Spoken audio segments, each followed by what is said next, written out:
kasi ang nangyari.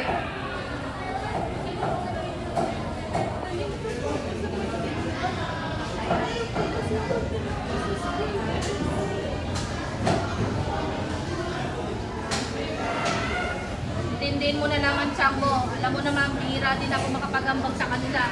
Salamat na lang tayo. Pinapatuloy ka pa niya dyan.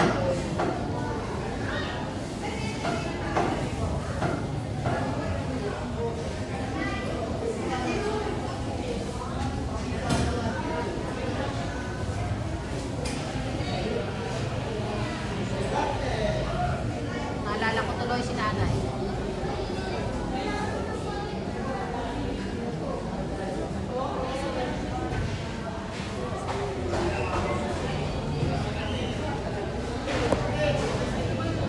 Naman na konti, sigurado ako, pinapatayan tayo ng nanay mo mula sa langit.